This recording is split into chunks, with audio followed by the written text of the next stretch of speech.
Hi everyone, it's Emma from Air Learners. Today we're going to go through the Year 5 preparation PowerPoint. We're going to go through some short sample texts and we'll also go through some Naplan style questions. The idea of the questions in this PowerPoint is to get a feel for the style of questions that might be in the assessment. However, the assessment questions might be more complex and longer, so make sure that you give the practice tests a go.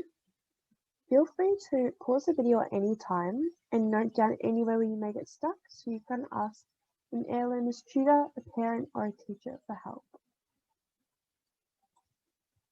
So the layout of the assessment, you're going to be given two booklets. The first booklet is an 8-page magazine that contains 7 short texts. And then you'll also be given the answer booklet, which contains 38 questions, which are based on the text in the magazine. These questions mainly are multiple choice, but you also might get some short answer text. And the assessment goes for 45 minutes. So here's our first sample text. So as you can see, the layout of this text is you've got a title here, it's just sample text 1. You've got the actual main information, and then you've also got this image, and the image is of an orangutan. Let's read our text. Let's read our text and then we'll do some annotating afterwards. Feel free to pause the video at any time if I read too fast or too slow. So orangutans are great apes and are closely related to humans. We have 97% of DNA in common. The first 4 to 6 years of life, infant orangutans hold on to their mother as she climbs through the forest. Orangutans are critically endangered due to logging, fires, palm oil plantations, and poaching. So firstly, we know that this text is informative because it's trying to educate the reader, in this instant about orangutans. We might also want to note down any information like the 97% of DNA in, oops, sorry, a bit of a spelling mistake there, in common with humans, which is pretty cool. For the first 4 to 6 lives, infant orangutans hold on to their mothers.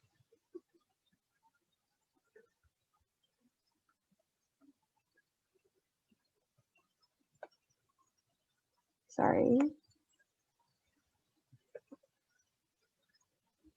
And then we've also got that they're critically endangered.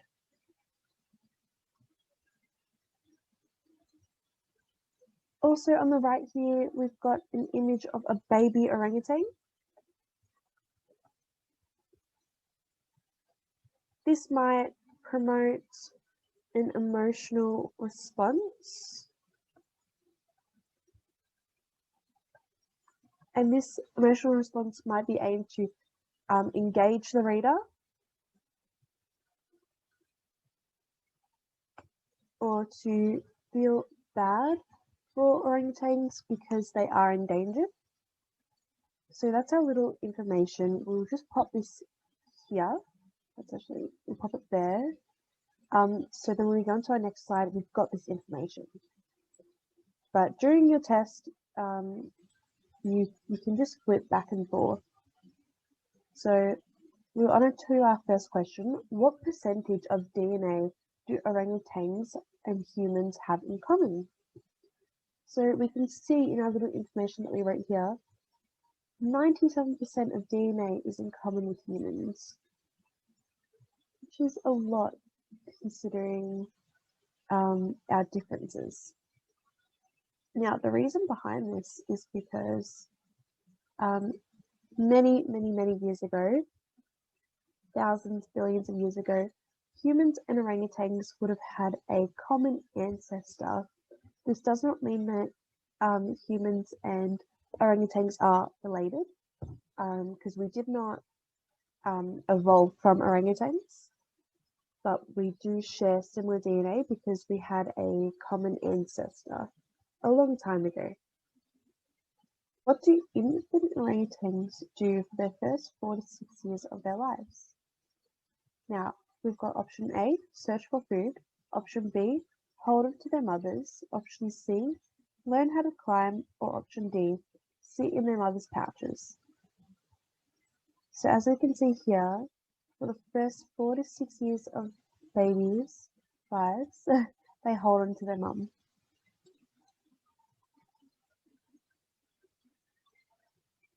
So let's fill that bubble.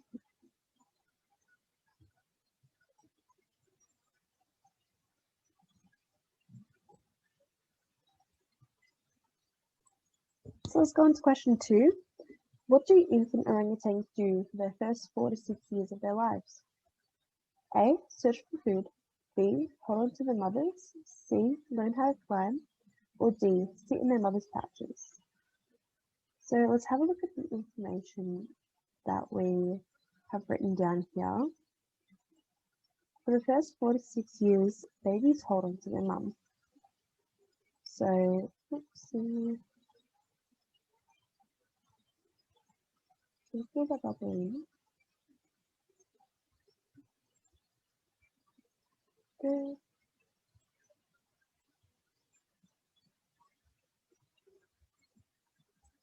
So orangutans do learn how to search for food and learn how to climb from their mum as well through observation. So the mum will show them and then they will copy. And orangutans don't have pouches, so they don't sit in their mother's pouch. So we can already eliminate that one. So let's go to our next question for this. Which of the following is a reason that orangutans are going extinct? Deforestation, limited food, flooding, or predators? So we know that they're critically endangered because it says it here, but we didn't take any notes about why orangutans are actually going extinct. So we'll have a look at our text here.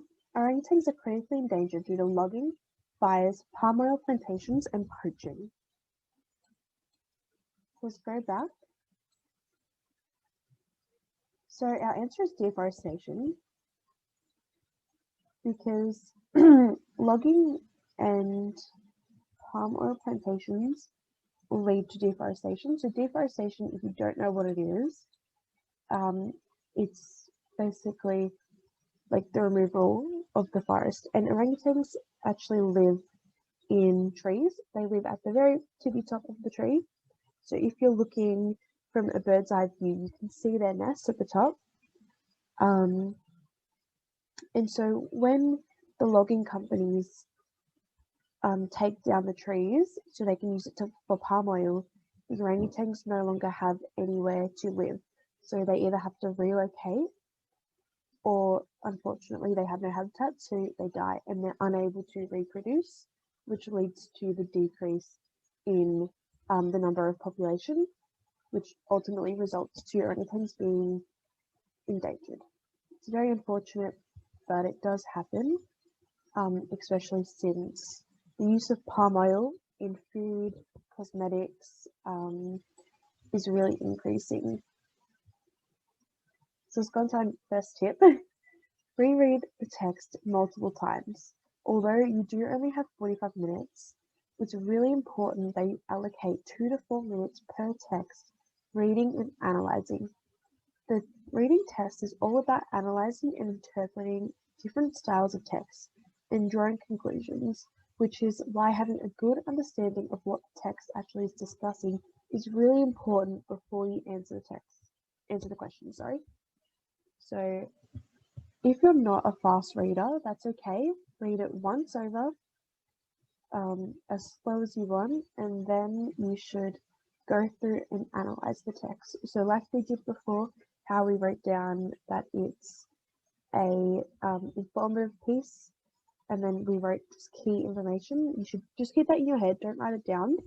You should just keep it in your head so then you have an idea of what the text is actually answering, so then you can answer the questions. But it is okay to flip through back and forth through the answer booklet and the magazine.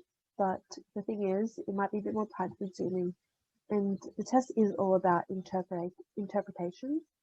So yeah, here's our second sample text. Let's read through it. Melbourne's theme park has a new roller coaster. On the new Crazy Coaster, you can reach speeds up to 100 kilometers an hour.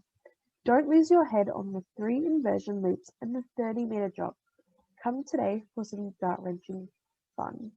So from this, we know that it's an ad. They're trying to encourage the reader.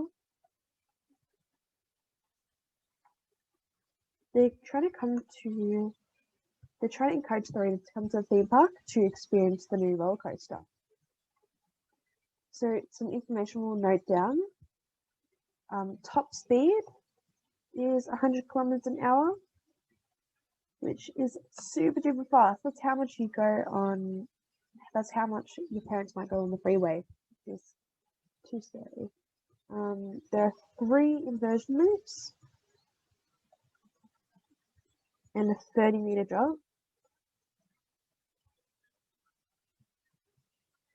And then some tactics that they've used. They've said, don't lose your head on the 3 inversion loops and the 30-meter drop, and come today for some gut-wrenching fun. Those are just some tactics to use to encourage people to come. So let's go to this question. What is the top speed you can reach on the Crazy Coaster? So we've already analysed it, and we can see here it says 100 kilometers an hour. So let's feel that bubbling. That's easy peasy. You can always go back and double check in case you're not sure, but that's the answer there. Let's move on to the next question. According to the text, what do you need to be careful of while on the Crazy Coaster? So we can see here. So let's go back to our text. So it says, don't lose your head on the 3 inversion loops and the 30-meter drop. Come today for some gut-wrenching fun. So it doesn't say anything about losing your purse. You can cross that off. It does say something about losing your head. It doesn't say something about vomiting, but we will come back to that. And it doesn't say anything about falling off the coaster. I think not falling off the coaster is a bare minimum that's already expected. So it's not something that you need to worry about. And that's along with losing your purse. The text doesn't say anything about that. So it does say don't lose your head as in a kind of sarcastic tone. Because obviously, you know, your head's pretty attached to your body. You're not actually going to lose it. But because of all of the speed and the inversion loops, you know, don't lose your head. It's just the same. Now, vomiting is something that you need to be careful of, but it doesn't say specific, so it is number 2. So here's tip number 2. There's only 45 minutes to complete the test.